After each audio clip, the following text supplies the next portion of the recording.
So hello and welcome to the 14th episode of the Spotlight Podcast, the unofficial podcast for Century 21 sales representatives in Canada, where we discuss the hot topics and important news in the real estate industry.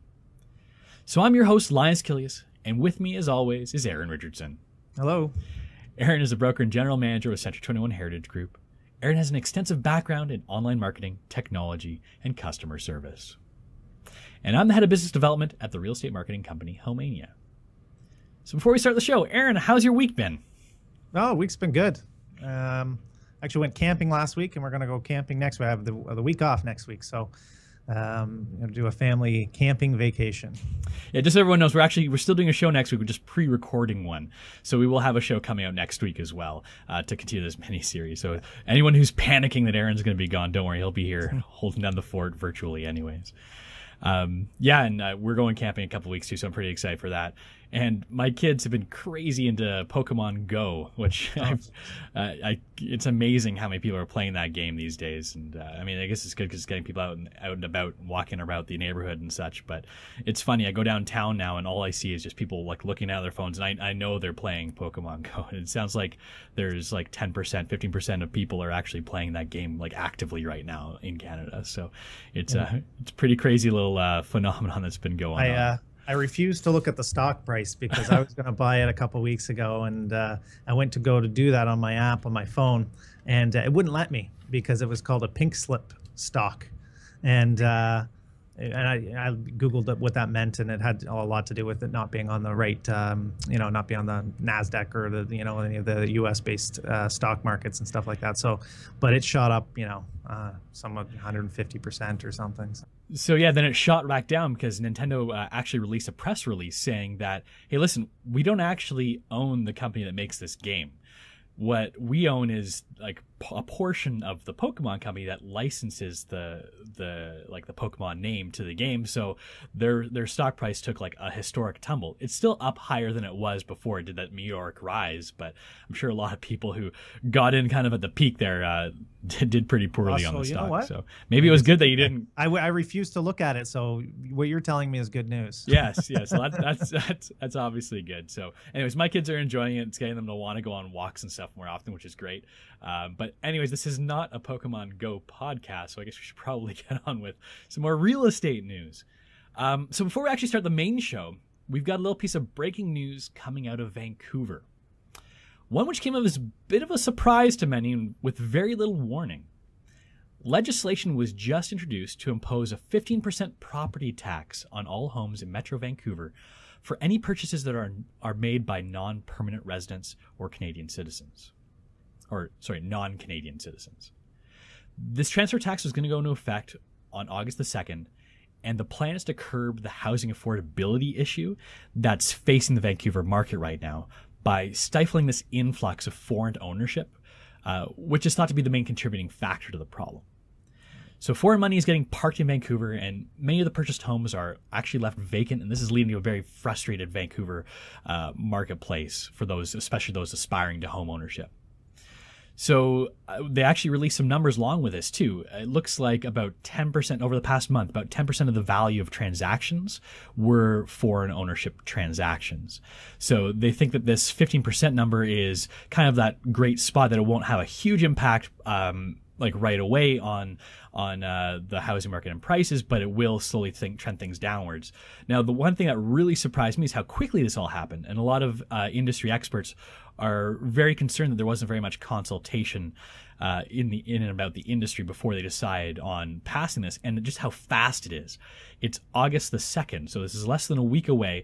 I guess they're voting on the legislation on Thursday, so it hasn't passed yet, but it sounds like there's enough support that it will pass.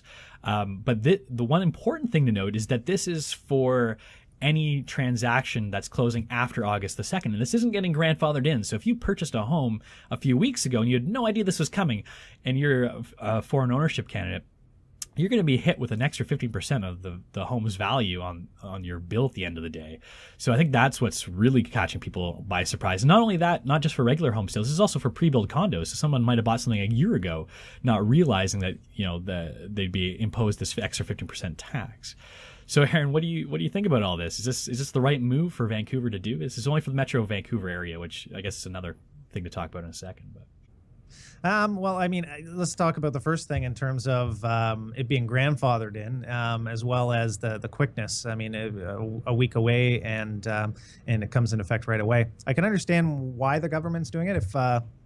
If such a tax was brought in and given any sort of lead time of 2 months or 3 months, you'd actually see a huge spike in sales, and actually probably would do the opposite effect. It would actually, increase the problem as well. It's sort of I say it's a task grab. People are going to say that, and it might be a bit of a tax thing where they say, we're going to make this affect the people that have purchased already.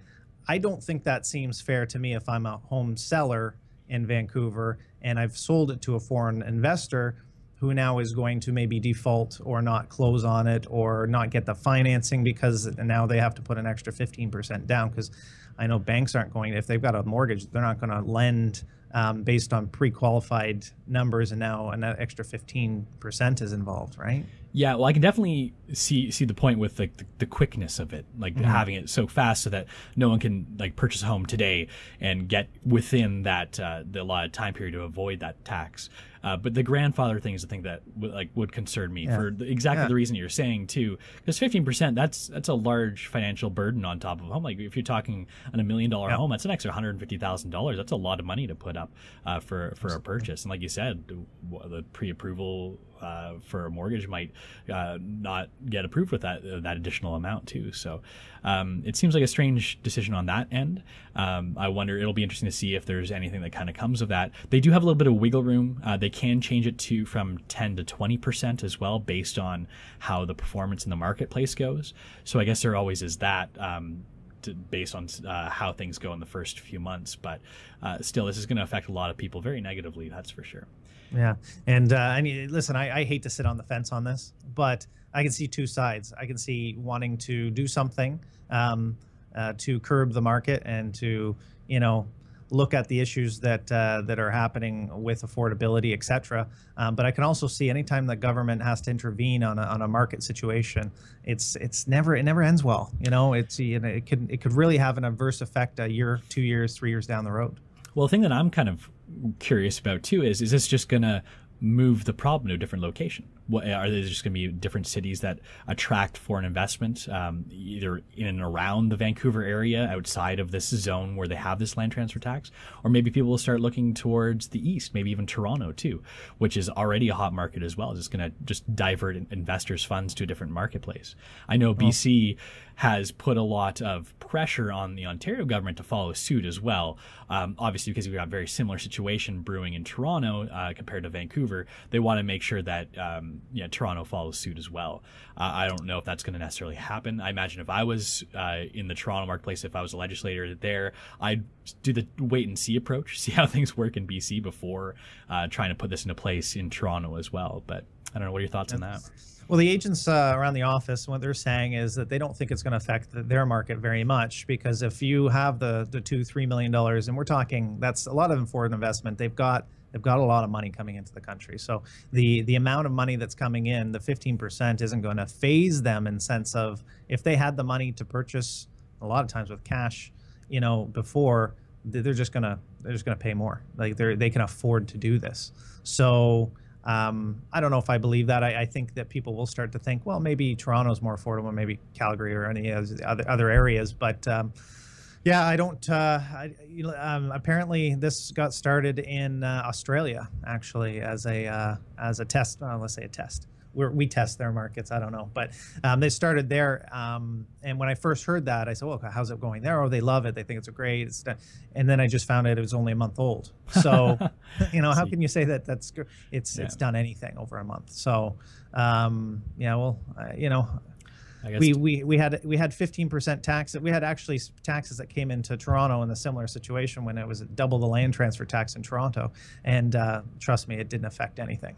Yeah, Toronto actually skyrocketed 20% year over year. So I don't know. Yeah, 15% is a lot. I'm not sure if I necessarily agree with the argument that the foreign investors will still just pay that extra 15% and stick into the Vancouver marketplace.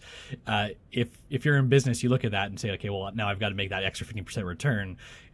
So it'd be very difficult to justify. Whereas you might be able to find a market that's very similar in and around. Like I said, this is only Metro Vancouver, so I mean I don't know what the necessarily the bounds are, but you'd imagine that you can find a suburb or a neighboring city, or maybe like Victoria or something even, right? To park your money as well. So that's what I see as being a potential issue. It's just smearing the problem around, which might be fine. Maybe that's just what it needs. It just needs to be smeared around a little bit to make Vancouver a little bit more affordable. You still have the foreign investment coming into the country, which is great for the real estate industry as well, and for any of the support industries. But then you don't have those kind of like hotbeds of insanely inflated housing values. So. What is going on in BC right now? I mean, it seems like every week there seems to be something that's disrupting the market, whether it be, their council, their real estate council, and BC being, again, a government having to step in to take over over that. It just seems like a lot of things happening over there. We should have maybe somebody from BC on the show just to get their take on it for sure. Oh, for sure. Yeah, it's been a very hectic marketplace. And I guess just that's been happening because of this kind of affordability issues, especially in Vancouver as well. Yeah. Kind of the pot is boiling over, I guess. Okay, well, we don't want to spend too much time on this because it's just our news segment. Let's go on to the main part of our show now. So in today's show, we're actually going to be starting our mini-series on building the foundation of your real estate business. It's a 4-part mini-series, and we're going to cover all the stages of developing a real estate business, from fresh off of getting your real estate license, all the way to setting up a support system that can enable you to become a top producer. So whether you're a new agent or an experienced veteran, or even if you're in management of an office, I think this is definitely a series you're going to want to tune into. So that being said, today's show, we're going to cover the new agent. You just received your license, and you're ready to hit the ground running. So where do you start? It's a daunting process, and there's no real right answer. But there are a lot of systems you can put in place that can help you build that foundation, which will set you on the right path to become a top producer in no time. So Eryn, I just got my license. I'm ready to sell homes. Where do I start? Where do I look to? You need help. You can't do this on your own. And every province does teach and train and license their agents differently. So I'll speak in a general sense. And even if you're, do a really good job of getting the license, until you practice, you really don't know what it's like to sell a house and to build your clientele and your business and all the rest of it. But the main thing you've got to do is find some support, whether it be the brokerage, a manager, somebody in the business that can mentor you. You need somebody to help you focus and get on track. And the biggest thing is to treat it like a business. You're not a salesperson. Don't think of yourself as getting out there and selling. Think about this as a business and build the business around the fundamentals that need to happen to have a successful career in real estate. And it's a difficult one, and there's different programs are out there, and we can talk about a few of those, but treat it like a business. So why don't we start with, if you're just coming out of real estate college or you've got your license, where do you look? What kind of do you need to start vetting brokerages? How do you start that process even? I imagine. No, I'm hoping at that point, that before you get your license, you should probably have already done some interviews. There's nothing stopping you from getting going and talking to the top brands in your area. Look at what's out there, talk to the managers of each of the offices, and then hone down and make your decision as soon as you get your license. But to save some time, listen, real estate, when you get your license, there's the clock's ticking in a lot of people's cases, because there's some some expenses and some budgeting that needs to happen. And if you don't get right into it, sometimes it just becomes overwhelming, and you'll get out just as fast as you got in. So that's a good point. And then, because you might not have a sale coming in for the foreseeable future when you first get started too, you may not have any income for the first, several months, even maybe longer too, with real estate being very unpredictable income source, especially off the hop.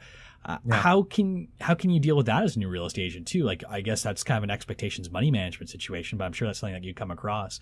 People coming in, getting discouraged after a few months not having a deal, and then, like you said, maybe leaving the industry because they do get discouraged. Yeah, and you should budget yourself. I mean, again, you get to treat it like a business. If you're going to open a business tomorrow, you should have a budget. You should be ready and able to, put in the time and effort and work and all the rest of it. However, we know that people get their real estate license, and for the first year, I was part-time. So I had my full-time job. They knew that I was going to be getting into real estate. They were great with me, and I was able to do the things, all the training and getting the foundation set up for the first year. And then my expectations were, in the second year, I was near the end of the first year. I had my first 2 sales, then I cut the cord. I went full time, and you've got to do that at a certain point in time because it's really difficult to be serious about this industry and do well in it part time. You just can't do it. Oh, for sure. Where do you start getting that business too? Like if you're just starting out, like it's difficult. I know we've talked a lot about, sphere of influence in the past and trying to like let your sphere of influence know that you're in the real estate industry, and maybe you can get some leads that way. But what's the typical, suggestions you'd have to that new agent to start getting their business rolling? Yeah, and whether or not you've got your license already or whether or not you're taking the courses, you should be at any point in time writing down everybody's address, telephone number, email that into some sort of system. If you have an iPhone, it might be just your address, your address book. It could be an Outlook program, could be Excel, it could be a Rolodex, the old handwritten Rolodex. Whatever it is, get the information of the people that know you. If you were to call them tomorrow, they'd say, "Hey, how's it going?" They know who you are, and everybody should be on that list.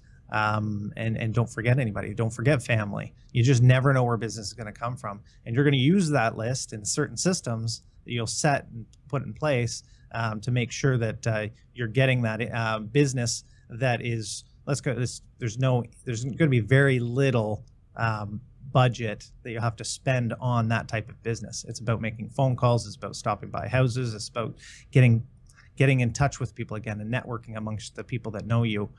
So you're gonna be spending time getting and reconnecting with people, and they know what's going on in your life. You don't have to call them and say, "By the way, I'm in real estate now. I haven't talked to you in 5 years. Can you give me a referral?" That's not what I'm saying at all. But my first sale came from me stopping by at a restaurant and talking to my brother's friends that happened to be, looking to buy and sell a house. So it was just as easy as that. And sometimes people, forget that that's where you should be looking first. They're starting to think, "Oh, I got to go out and knock on some doors and stuff," which is great. But first things first, let's get a foundation set up with your sphere of influence, sending newsletters monthly, making your calls, 12 a month consistently, or just everybody at first, give them a call and see how life's doing and go from there. So should you be focusing on expanding your sphere of influence then? Like where should you be spending your time? You mentioned knocking on doors. I imagine that's a tedious task that not many people like to do. I mean, maybe some people do, but that's not something that would be my cup of tea. But like, how do you expand that sphere of influence? Because obviously the larger it is and the more solid contacts you have, the more likely you are to make a sale. You should be choosing, and in our company we call them pillars. We choose different pillars in order to get your business from. And one of them is going to be sphere of influence. And everybody should have that as a pillar because people know you and you have to keep in contact with people on a regular basis. So sphere of influence is the first thing you focus on. The second one, I like open houses. I think open houses should be a second one. If you can get some open houses, that means you're going to network amongst the agents in your office. Get out there and meet some agents that are selling some properties, see what they're doing well, sit down on some open houses with them, find out how to properly do an open house, and then get out there and do some open houses because that's a great source of income. I guess you mentioned other agents too. They're obviously probably a great resource as well for someone just getting started. Do you find that that's a good place to turn to for advice or like you said, to get on someone's open house as well? Or is there a lot of competition there? Like, I guess you're in the same business and you're competing for the same business as all of your peers, right? It'd be nice to obviously have like a nice open environment, but is that always the case? Is like, how do you deal with that side of things? Well, listen, I think most markets have a lot of agents in it. It's just like anything, numbers game, right? So you talk to 4 agents, 4 may say no. That's fine. You're going to talk to 20 agents. 1 may say yes. So talk to the agents. You will get agents that are willing to help you. There's no doubt. You have to get outside your shell, get talking to them, asking the right questions, and developing those relationships amongst the agents because that's a great source of income. Sharing those ideas as well as seeing how they do things, and most offices, I think, cultivate an environment of sharing. I guess one other thing I've always kind of wondered about getting into the real estate industry too is that first sale that you're looking at making. It's something you've never done before. As a prospective homeowner or a prospective purchaser, I don't know if I'd want a fresh-faced agent representing me. How do you get past that to inspire confidence in your client to make sure that they decide to choose you as a real estate agent? Like, say you get that the listing presentation, you don't have any experience to back on. Everyone else who's presenting to these clients might have years and years of experience, hundreds and hundreds of sales under their belt. Like, how do you compete against that? The profile of an agent that I've seen successful right out of school is the one that shows all the confidence. And they may not know anything, but they show all the confidence, and they get the business. And they have the support systems with their management and all the rest. If you're out of school and you don't show the confidence, you're going to need to gain that confidence. And that's just getting thrown into some situations that you may not be comfortable with. You may be going on a few listing presentations, and after the listing presentation, you didn't get them. But again, it's a numbers game. Go on 3 more. Get them for 1 and 4 is probably going to work out. So, the more you do, the more confidence you'll build, and you'll get somebody else. You know what? I'm going to give you a shot because you seem like you're really working hard at it. We know you're new in the industry, but your brokerage is really well known in town, or you can use the brokerage's accolades to help you and instill confidence.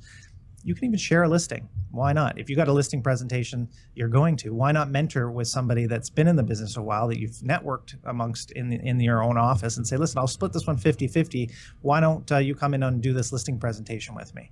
That's not a bad idea.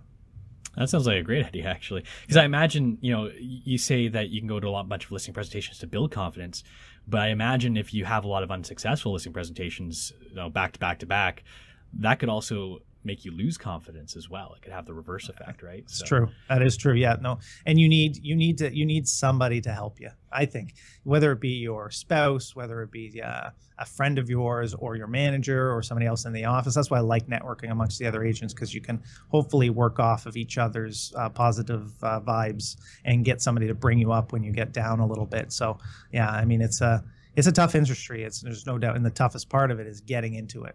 As soon as you sold a few houses, you're on a roll. Then we can start, looking at putting some consistency together. But when you're first starting out, look at the different pillars. Start with your sphere of influence. Move to something like open houses or farming.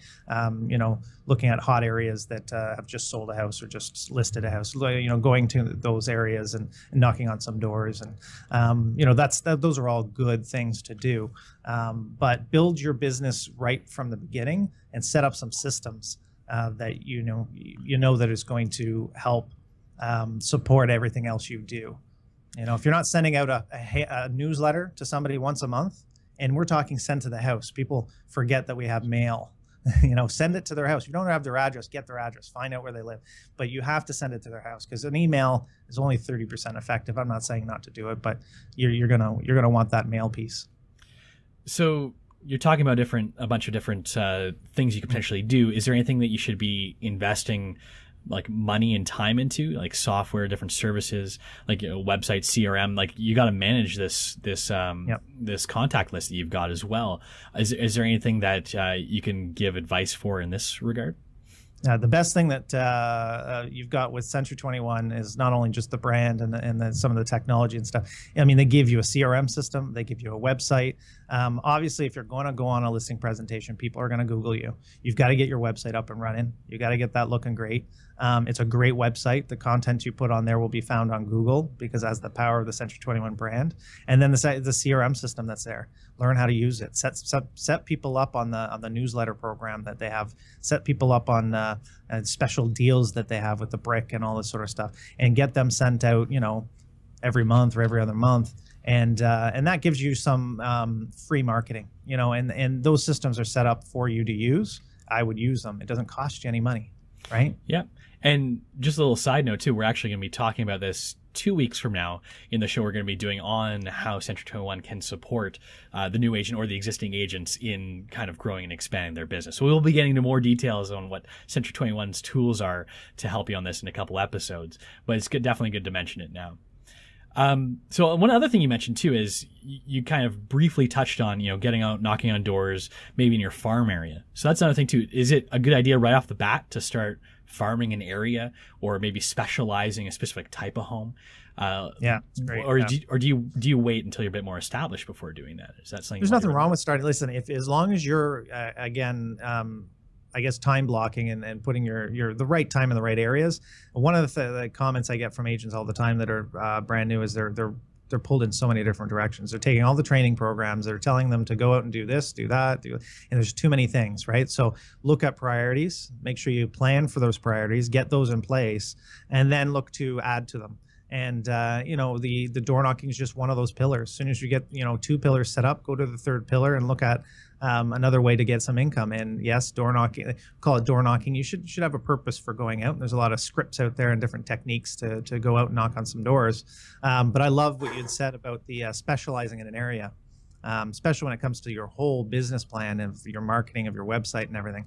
If you can just be an expert, let me say expert, or in Ontario, we're not allowed to say we're an expert at bungalows, for example, but we can be all over the place about the fact that everything that there is to know about selling bungalows or century homes or houses that have anything unique to them, maybe townhouses or first-time home buyers, condos. It can be a certain condo development. It can be a certain geographical area. I'm an expert in the area of Don Mills, right? So if you specialize in something and you have blogs about it or information about it on your website, if you come across as a specialist in that area, people will gravitate towards wanting to hear what you have to say when they go to list their house. Oh, for sure. And I imagine that's a lot of power in a listing presentation for a listing in a specific area that you'd have over anyone else you're competing against as well. Yeah. So you did mention that there's a lot of training that you get exposed to typically starting out. Is there too much training? Like you want, like you said, managing your time is important. I imagine there's some pitfalls that people fall into. Maybe it's just focusing too much on the learning, not so much as on the practical application of it. But or maybe they just try and spread themselves too thin. Like, is there any advice you have, any pitfalls to avoid there? Yeah, it's a difficult balance of the two. And, there's a lot of trainers out there that, you're taking their training course and it's all about just getting out and doing it, right? And you're sitting there and going, yeah, but I'm here listening to you tell me to go out there and do it. It's like, if I didn't come and see you, I wouldn't be learning all this great stuff. It's a catch-22, sort of. I mean, just time block. You should be doing a little bit of training a week and a little bit of out there getting your feet wet, getting the confidence. I mean, I have told agents before, I don't want to see you at any more training seminars until you come back and show me a listing or show me a buyer lead. You've taken too much training over the last year. You haven't sold anything. That means you're not out there getting the contacts that you need. We're doing the Rob Vivian coaching program in our business, and he's hit the nail on the head when it comes to numbers game. He tells you, listen, we know in order to make $100,000 a year, you need to have 80 contacts, which is 40 leads, and 1 in 4 work out, 10 sales, $100,000. Like it's just a numbers thing. So he says, you know what, you've got to pick up 2 leads this week.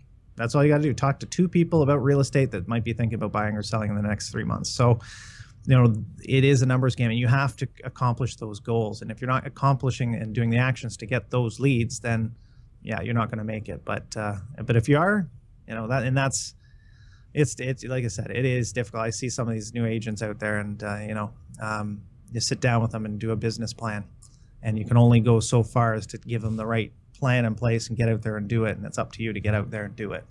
And it's all initiative and drive. I imagine the drive is one of the most important parts for a real estate agent to have, too, the wherewithal to stick to a plan, because it's all good to put things down on paper, but the application of it's the important part. Yeah. Okay, so I guess we'll conclude our main segment there. Again, we're going to be getting into more details on building your foundations in the following weeks. Before we close the show, we're going to get into our App of the Week segment. And we thought it would be very fitting to actually talk about podcast apps, because we're doing a podcast. A lot of you are probably watching this on video, but don't realize that you can actually get this sent to your phone every week automatically, so you can listen to it on your phone, in the car, on your own time, and you don't have to sit there in front of a monitor or watch it on your phone via video. I know you all like looking at me and Eryn and listening to us talk for half an hour, but there is a lot to be said to just having the audio-only format as well. So what are podcasts? How do you get those onto your phone? Well, if you go to spotlight.century21.ca/podcast, we've got several links on that site. There's an iTunes link, there's a Google Play link, there's a Stitcher link. If you go to any of those links, if you've got an iPhone, if you go to the iTunes link, it'll actually open up on your iPhone and you'll be able to subscribe to the show in your iTunes app. It's very simple on an iPhone to get this set up. Once you subscribe to a show, you'll get the shows sent to you as soon as they're ready and published online, and you can listen to them on your own time. On Android, there's a little bit more that you've got to go through. You can use Google Play, which is kind of the baked-in Google Play Music app, or you can look for a third-party application. The one I use is Pocket Cast, which is a great app. It's probably just a few bucks. I can't remember exactly what the price of it is, but it's a great podcatcher app. So what you go into, you open up the app, you search for the show, or you put in the link in on the spotlight.century21.ca/podcast. There's a little link in there you can use, and you can find the show there and subscribe to it. And again, it'll automatically be sent to your phone every week. And again, there's about 1 million podcasting apps you can find on iOS and Android. Stitcher's another popular one that has a lot of integration and a lot of automobiles as well. But either way, we definitely suggest checking out podcasts on your phone because it's a great way to consume this audio. It's a lot more convenient than having to come and watch the video every week. So check it out. And as I'm going to say in the closing too, when you do go into the show, give us a review. It helps with the visibility of the show too. Give us a 5-star review. Say a few nice words about me and Eryn, and it goes a long way to increasing our subscriber base. So that being said, if you like the show, subscribe to the show on the aforementioned Stitchers, iTunes, Google Play, or wherever you find your podcasts online. And please don't forget to leave us a 5-star review on those sites. You can watch this and past shows at spotlight.century21.ca/podcasts. If you need to reach us, you can email us anytime at podcast@homeania.com. That's podcast at HOM as in Mary, EAN as in Nancy, IA.com. So this podcast was brought to you by the Spotlight Marketing Program, an exclusive marketing package available only to Century 21 agents in Canada. Spotlight provides agents with a comprehensive internet marketing strategy for their listings. We provide high-quality HDR photography, stunning HD video tours, a cutting-edge responsive website, and an extensive advertising system that'll help you sell your listings faster, sell them for more money, impress your clients, and generate leads. Find out why so many top agents are using Spotlight by visiting spotlight.century21.ca today. Thanks for watching, and have a great day.